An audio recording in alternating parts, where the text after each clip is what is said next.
Well, are we ready to begin? And the thought came to me, I think not. And I figured, on the other hand, that's probably the perfect time to begin. So I had to begin. This is a Dharma teaching from moi.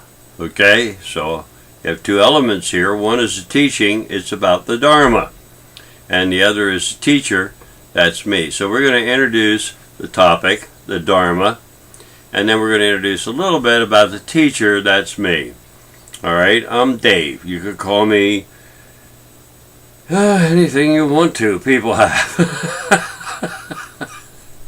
So, any rate, the more important part here is not what people call me on occasion. It's really the Dharma. It is not about me. I'm the teacher. I'm going to teach you the Dharma for this day and this age to this people, the American people. So and the Dharma, what is a Dharma? Dharma, what is that?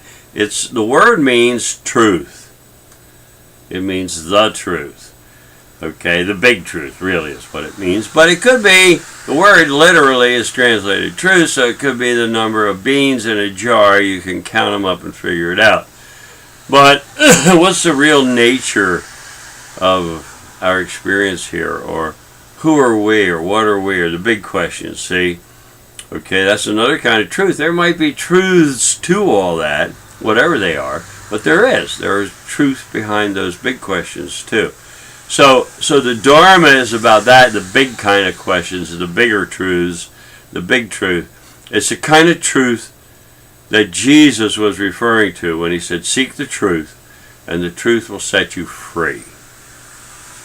All right, seek the truth, and the truth will set you free.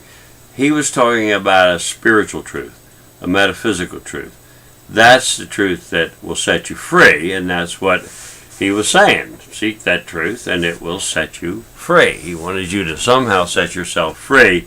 So that truth, the spiritual truth, the metaphysical truth, the truthy, juicy, truthy about God and man, ancient and modern, east and west, the big truth, the inside-out truth, the actual real truth that is, in fact, at the center of everything, at the core of everything, as it has been written. The truth is at the center of all religions. And there is common elements in a real core that's compatible with all of them, like they all tend to teach immortality. They tend to teach reward and punishment beyond this experience, etc., etc. It goes on. Many, many common teachings among them, and maybe there is a core truth in all that. So that's a kind of truth. The Dharma truth, the real core truth that you get in all these metaphysical teachings, ancient and modern, east and west. That Dharma, that truth about God and man. Is there a real knowable you can study it and, oh, okay, compare commentaries and resources and go, oh yeah, okay, you can see where that's common in all human experience. And that teaching's common, all over the place. So then we have this common element. We have a Dharma truth, a truth for man and God for us. You see, our truth, our teachers, our whole pantheon of spiritual heroes who are all trying to tell us something, and many of them sacrificed a lot to do that, but mostly it had to do that there was something better or something more for us, or we could do better. They really wanted a better side of us, and the Dharma truth is about that as well. The truth that we're going to present, this teaching, which we call Dharma River, and it's part of this great river of truth, all times, all places, forever. It's always been there. As long as recorded history, you'll see elements of this Dharma truth, this ancient teaching that is just contemporary and modern and fresh and hasn't changed, but is in fact being redefined and explored at even deeper levels today by metaphysical and spiritual teachers and adventurers and metaphysicians and meditators and healers and such in today's climate as it has been in every culture, time, and place. So we have this vast heritage of spiritual experience and teaching and understanding and wisdom. We have Buddhas and Messiahs. We have prophets and holy men and sages and wise men galore. We have scientists and poets and thinkers and a great family of humans who long after our better side, which is maybe even more real than the bad side, or maybe turns out to be more permanent. That's what this teaching is all about. The big picture. The big picture about God and man. The big picture about, and since it happened, you see the flag? See the hat? It's America. I'm in America. It's just this day, this age. This is to the American people. This is really for everybody. It's the same Dharma truth, every culture, every time, every place. But this is to you all, because you all play a part. We all do. So does America. It has a position, a part to play in this grand unfoldment of human ascendancy. Human ascendancy. So that's the Dharma truth we're talking about. Now, and we're going to teach the truth then about God, man, and America. Okay? That's what we're going to teach the truth about that. And to do that adequately, that's a main feature. And I'm going to see if I can get this little thing up here. Now you're going to look at this real quick, see? And you're going to study it, because I'm going to try and get it up on the screen here. It's hard to do. Oh, let's see what I can do here. All right, can you see this? This is the core teaching, okay? And Stone Buddha is energy work, meditation, and healing prayer. And Stone Buddha Yoga is what we're really talking about. Okay, Stone Buddha Yoga is comprised of 3 elements. That's your understanding and practice of meditation, your understanding and practice of energy work, I'm coming right back to that, and your understanding and practice of healing prayer. So there's 3 elements in this contemporary Dharma teaching to America today about the truth about man and God, and that applies to meditation. All right, we're going to really introduce that and explore it, and you need to understand it and you need to practice it. And I'm going to explain to you just why and how. Not everybody can, but anybody that can should be right now today. And there's a lot of you out there that would be so overwhelmingly benefited by the practice of meditation, healing prayer. Energy work is for everybody, and actually healing prayer and meditation is too, but some of you will just really just sink right into it, and your world will change, and your life will change, and your perception of yourself in America will change, and you'll be filled with more hope and more energy and more sense of well-being. So now we have 3 elements. Meditation. We're going to teach you about meditation early on. We're going to teach you about healing prayer early on. And we really mean the influence of mind in the healing equation. Does it have an influence? Yeah, it does. And we're going to get into all that and explain to you how you can demonstrate that in your life. And you can, and you will. The same with meditation. You can demonstrate all these things and in your life. And then it won't be a matter of you not knowing or discussing. You will have practiced some of these techniques, and you'll say, oh my mind really did seem to help out with that situation quickly in some cases. So, all right, so mind in the healing equation, healing prayer. Once you say mind's part of the healing equation, how do you use it most? One of my favorite words, efficaciously. How do we put it to best use? Okay, once we admit it into the healing equation, how do we use it best? What part of the healing equation does it play? So we're healing prayer, which is in fact, if you do it most effectively, it'll be discursive meditation, which is a form of meditation. It all ties together. So we're learning how to meditate. Okay, we're learning how to pray effectively. Like Jesus said, you pray and receive not because you pray or miss. You're not doing it right. So we're going to learn how to do it right, effectively. We're going to check it out in our own life and see if it doesn't result in some healing effect in our life, and you'll experience healings. It's not, you're going to have it if you practice and study a little bit, okay? It has nothing to do with Dave.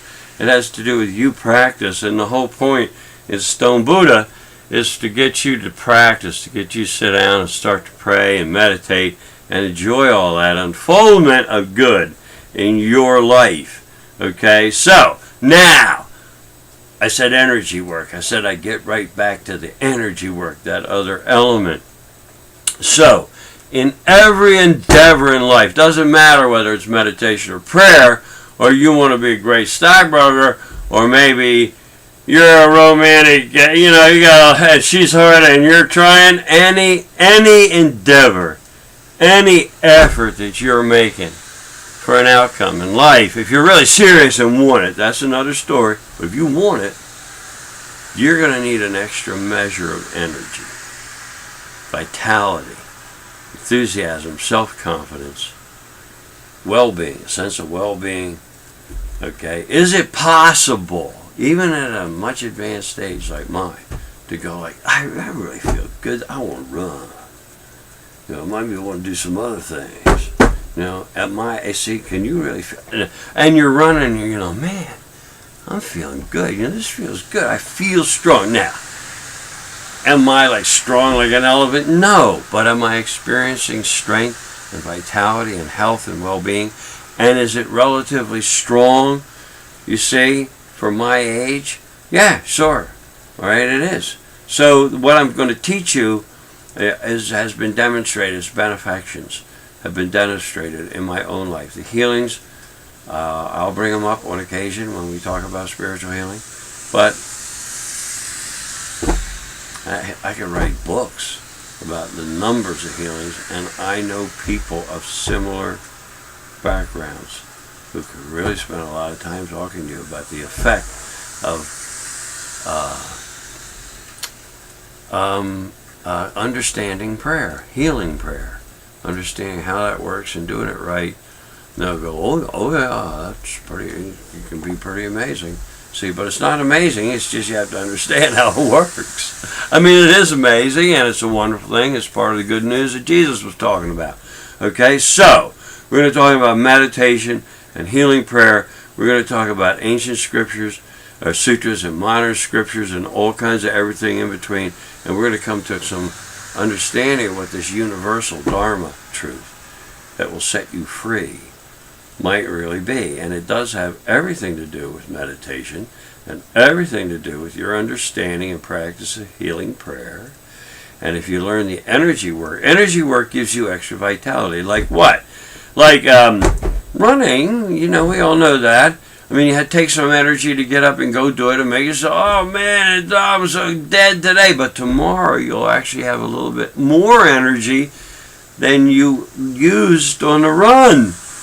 Cool. See? So that's the human system. That's the way it works. That's something we're going to talk to you about in energy work. It works that if you ask it to be more energetic, it'll go, okay. You see? Just, more energy? Okay. So it does that. That's the true nature of it. All right? You need more strength? Okay, I'll get stronger. You need me to be more flexible? I'll try. See, that's your physical nature. So we're going to condition all that for health and well-being and strength, and you can use that extra energy in any way at all, and you will. And we want you to use it creatively, and we want you to use it in ways that change the quality of the energy towards creativity and joy and bliss and happiness and love. And the ultimate achievement of human emotion is loving kindness and affection.